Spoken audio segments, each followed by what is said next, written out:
Spiderman Homecoming and Spiderman far from home दोनों ही अपने आप में काफ़ी बढ़िया मूवी थी। जहाँ पर स्पाइडरमैन होमकमिंग में पीटर अपने आप को टोनी के सामने प्रूव करना चाहता था और उसे ये दिखाना चाहता था कि वो टोनी के टेक को डिजर्व करता है। वहीं दूसरी तरफ स्पाइडरमैन फार फ्रॉम होम में पीटर अपनी सुपर हीरो की जिंदगी को एक वीक के लिए भूलना चाहता था, एक वीक के लिए उसको पीछे छोड़ना चाहता था। वो एक हफ्ते के लिए पीटर पार्कर बन के रहना चाहता था, ना कि स्पाइडरमैन। एंड इन दोनों मूवी के प्लॉट में एक चीज का बहुत ही ज्यादा बड़ा रोल है और वो है टोनी स्टार्क या फिर उसकी technology to be more appropriate. दोनों मूवी में स्पाइडरमैन अपनी खुद की पावर्स से ज़्यादा उसकी टेक्नोलॉजी पे ज़्यादा डिपेंडेंट रहता है।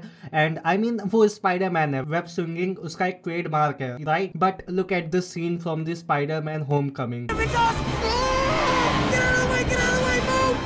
Peter, are you okay? I've never really driven before, only with Maine. मतलब कुछ भी, वो स्पाइडरमैन है यार, वो स्विंग करके जा सकता है, उसको कार से जाने की कोई जरूरत नहीं थी। बट मार्वल ने एक फनी सीन बनाने के चक्कर में इस सीन को बेकार कर दिया और स्पाइडरमैन का एक ट्रेडमार्क उससे छीन लिया। एंड फार फ्रॉम होम का सारा बवाल ही एडिट के चक्कर में हुआ था। आप लोगों को पता ही होगा, वो एक एआई है जो टोनी स्टार्क ने बनाया था अपनी मौत के बाद के लिए। एंड लिटरली पीटर ने एडिट के चक्कर में एक अपने क्लासमेट को मार दिया था गलती से। बट अगेन मार्वल फनी बनाने के लिए कुछ भी कर सकता है, बट ये सीन फनी नहीं था। ये सीन केवल दिखाता है पीटर कितना डम है, I guess, but whatever. And इसी की वजह से मुझे ऐसा लगने लगा था कि एमसीयू का स्पाइडरमैन स्पाइडरमैन अब नहीं रहा, बल्कि वो एक केवल एंटरटेनमेंट फ्रेंचाइज बन के रह गई है। आई मीन केवल एंटरटेनमेंट मूवी बन के रह गई है, अनलाइक इन दोनों मूवी जैसी जो कि बहुत ही ज्यादा बढ़िया थी स्पाइडरमैन के ऊपर। बट तभी हम लोगों को देखने को मिलती है Spiderman 3, I mean Spiderman no way home. Spiderman no way home MCU के स्पाइडरमैन को एक नई मीनिंग देती है। इस मूवी में टेक का काम हुआ था, बट उसने प्लॉट को बेकार करने की जगह प्लॉट को काफी ज्यादा बढ़िया किया था, क्योंकि टेक की मदद से ही पीटर दूसरे विलन्स की मदद कर पाया था, दूसरे कैरेक्टर्स की मदद कर पाया था और उसी की वजह से वो कैरेक्टर अच्छे हुए थे। इसके बारे में हम लोग आगे चल के अच्छे से बात करेंगे। तो इस मूवी की कहानी पिछली दोनों स्पाइडरमैन से काफी ज्यादा बढ़िया थी। इसमें हम लोगों को पीटर पार्कर के स्पाइडरमैन होने का एक डिसएडवांटेज दिखाया गया है, या फिर कह सकते हैं कि उसका एक बुरा साइड दिखाया गया है कि उसके स्पाइडरमैन होने की वजह से उसके आसपास रहने वाले लोगों पर उसका क्या बुरा इफेक्ट पड़ता है। जैसे कि एमजे और नेड का एमआईटी में एडमिशन ना हो पाना, उनको पब्लिकली थोड़ी सी हेट मिलना, या फिर आंट मे का मर जाना। अब अगर आंट मे की बात आई गई है तो उनकी डेथ की भी बात कर लेते हैं। तो जिस सीन में गॉब्लिन का ग्लाइडर आंट मे को हिट करता है एंड वो थोड़ी देर बाद खड़ी हो जाती है, तो मेरे मन में यही आता है कि aunt May should have died, because वो चीज पीटर के कैरेक्टर को एक बहुत बढ़िया शेप देता है। एंड इसके पीछे एक ये भी रीजन है कि पीटर के कैरेक्टर ने अभी तक अपने किसी भी करीबी की डेथ को फेस नहीं किया था, टोनी स्टार्क की छोड़ के। एंड उसकी भी डेथ पीटर की वजह से नहीं हुई थी, या फिर कह सकते हैं पीटर उसकी डेथ के लिए कुछ कर ही नहीं सकता था। बट आंट मे के साथ ऐसा नहीं था। अगर वो पूरी कोशिश करता तो वो शायद आंट मे को बचा सकता, या फिर अगर कोई वो थोड़े और अलग कदम लेता तो वो शायद आंट मे को बचा सकता। मतलब समझ रहे हो ना तुम मैं क्या कहना चाह रहा हूँ। बट थैंक गॉड इस मूवी में आंट मे की डेथ हो गई थी। और याद रखना कि मैं कोई सैडिस्ट नहीं हूँ जो चाहता है कि आंट मे मर जाए और मैं खुश हो लूं। मैं बस चाहता था कि पीटर के कैरेक्टर को थोड़ी सी और मैच्योरिटी मिले, थोड़ी सी और वो बड़ा हो, और वो चीज मेरे ख्याल से आंट मे रोक रही थी किसी ना तो किसी तरीके से, पता नहीं मुझे ऐसा लग रहा था। और अगर मैं मूवी का राइटर होता तो मैं जरूर आंट मे को मार देता। बट एनीवेज, तो मुझे ऐसा लगता है कि आंट मे की डेथ इस मूवी के लिए बहुत ही ज्यादा इंपॉर्टेंट थी, और पीटर के लिए बहुत ही ज्यादा इंपॉर्टेंट थी, स्पाइडरमैन के लिए बहुत ही ज्यादा इंपॉर्टेंट थी। और इस मूवी के लिए उनकी डेथ इंपॉर्टेंट इसलिए थी क्योंकि उनकी डेथ की वजह से ये तीनों स्पाइडरमैन एक दूसरे के साथ इतना ज्यादा रिलेट कर पा रहे थे। एंड इसी की वजह से एमसीयू वाले पीटर को ये रियलाइज हुआ था कि क्यों उसकी जो आइडेंटिटी है वो किसी को भी पता नहीं चलनी चाहिए। एंड आंट मे की ही वजह से पीटर इन सारे विलन्स की मदद करना चाहता था और वो उन लोगों को हैप्पी के अपार्टमेंट पे ले भी गया था। एंड पीटर ने उनमें से 2-3 लोगों की मदद कर भी दी थी। बट फिर गॉब्लिन वाला सीन हो गया एंड उसने आंट मे को मार दिया। और कहीं ना तो कहीं आंट मे ने अंकल बेन का भी रोल प्ले किया था, क्योंकि उन्हीं ने ये वाला डायलॉग मारा था जो कि बहुत ही ज्यादा आइकॉनिक भी है और बहुत ही ज्यादा अच्छा भी है। आई वॉज वेटिंग कि मैं ये सीन देख पाऊँ इस मूवी में, बट अच्छा वो मुझे ये सीन देखने को मिला। तो ये वाला डायलॉग ओरिजिनली अंकल बेन मारते हैं, आप लोगों को पता ही होगा, बट इस मूवी में आंट मे ने मारा था ये वाला डायलॉग। एंड अगेन इस डायलॉग की वजह से ये तीनों स्पाइडरमैन एक दूसरे के साथ काफी अच्छी तरीके से कनेक्ट कर पाए थे। आई मीन छत वाला सीन तो आप सभी को याद होगा। एंड इस मूवी की जो सबसे बढ़िया बात थी वो था कि 3 स्पाइडरमैन स्पाइडरमैन एक ही मूवी में एक ही प्लेस पे और एक ही साथ लड़ रहे थे ये तीनों स्पाइडरमैन। आई मीन इससे अच्छा हम लोगों को क्या ही देखने को मिल सकता था।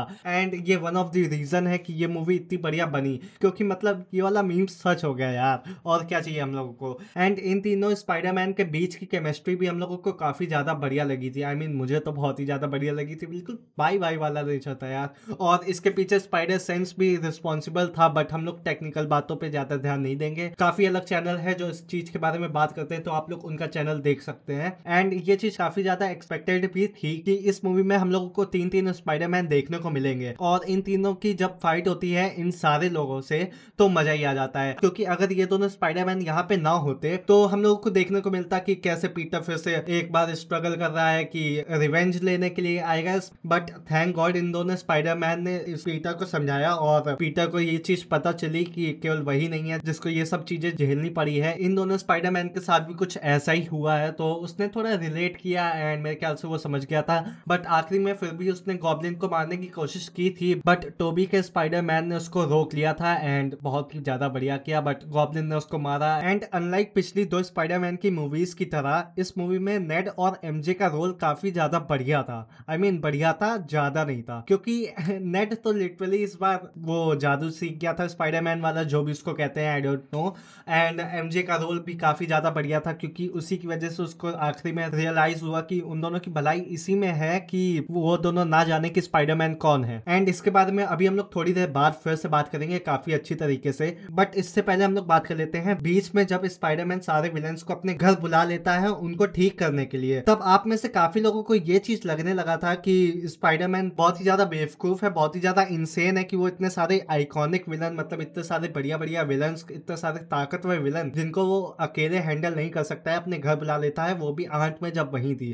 बट मुझे लगता है इट वॉज नेसेसरी, क्योंकि आंट में अगर वहां पे ना होती तो वो हैप्पी के घर पे ना जा पाता। और दूसरी बात की ये चीज प्लॉट के लिए बहुत ही ज्यादा जरूरी थी, और ये चीज ये भी दिखाती है कि स्पाइडरमैन अपने से ज्यादा दूसरों की खुशी को देखता है एंड वो उनकी मदद करने के लिए खुद को भी खतरे में डाल सकता है, अपने आसपास रहने वाले लोगों को भी खतरे में डाल सकता है। आई मीन उसने उनको खतरे में नहीं डाला था, बट वो ये चीज जानता था कि अगर कुछ गलत हुआ तो वो लोग भी खतरे में आ जाएंगे। एंड अब हम लोग बात कर लेते हैं डॉक्टर स्ट्रेंज वर्सेस स्पाइडरमैन वाली फाइट के पीछे। तो मुझे नहीं लगता कि मुझे इस चीज के बारे में ज्यादा कुछ कहने की जरूरत है, क्योंकि आप सभी को पता होगी कि ये फाइट दो सुपर हीरो के बीच में नहीं थी, बल्कि दो आइडियोलॉजी के पीछे थी, दो आइडियोलॉजी की फाइट थी। और हम सभी को मूवी के एंड में पता चल गया था कि स्पाइडरमैन की आइडियोलॉजी ज्यादा सही थी डॉक्टर स्ट्रेंज के मुकाबले, बट डॉक्टर स्ट्रेंज की भी थोड़ी सी डिबेटेबल थी। तो इस फाइट के अंदर अभी हम लोग नहीं घुसेंगे, क्योंकि ये चीज कुछ ज्यादा ही लंबी खींच सकती है अगर कोई खींचना चाहे तो, आई गेस। तो अगर अब हम लोग बात करें विलेंस के बारे में, तो हम सभी इस मूवी के विलेंस से वाकिफ हैं कि वो लोग कौन थे, कहां से आए हैं, क्यों हैं। तो ये चीज मुझे काफी ज्यादा अच्छी लगी थी कि वो सारे विलेंस जितने भी थे वो लोग अपनी मर्जी से विलन नहीं थे,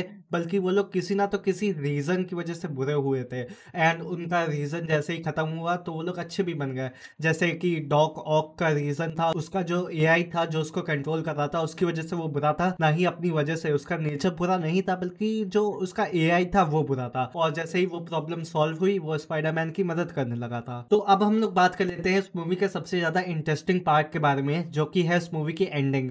और हम सभी लोगों को पता है कि इस मूवी के एंड में पीटर पार्कर अपने आप को सेक्रीफाइस कर देता है ताकि वो अपने आसपास रहने वाले लोगों को सेफ रख सके, अपने यूनिवर्स में रहने वाले लोगों को सेफ रख सके। क्योंकि हम सभी लोगों को पता है कि अगर वो ऐसा ना करता तो फिर एमजे और नेड की जिंदगी बेकार चलती रहती, और आंट में की डेथ तो हो ही चुकी थी। एंड उसकी वजह से दूसरे यूनिवर्स के विलन भी इस यूनिवर्स में आते और पूरे यूनिवर्स पे एक बहुत ही प्यारा सा केओस मच जाता। तो उसको रोकने के लिए पीटर पार्कर ने अपने आप को सेक्रीफाइस कर दिया, और सेक्रीफाइस करने से मेरा मतलब है उसने लिटरली अपनी एग्जिस्टेंस को ही भुला दिया दूसरे लोगों की जिंदगी से। सब लोग ये भूल गए कि पीटर पार्कर कौन है और उसका अस्तित्व भी है या नहीं है। तो पीटर पार्कर ने अपने आप को सेक्रीफाइस कर दिया, और जो ये आखिरी का सीन था एमजे वाला और पीटर वाला, वो मेरे ख्याल से कुछ ज्यादा था इस सीन से। उस सीन में दिखाया जा रहा था कैसे पीटर ने जब ये देखा कि एमजे और नेड नेड का MIT में एडमिशन हो गया था, तो वो कैसे अच्छी खासी जिंदगी बिता रहे हैं। तो पीटर ने डिसाइड किया कि वो एमजे को कुछ नहीं बताएगा अपने बारे में और उन्हें उनकी लाइफ जीने देगा ताकि उनकी लाइफ में फिर से कोई दिक्कत ना हो। और स्पाइडरमैन अभी भी दूसरे लोगों की मदद करता रहता था।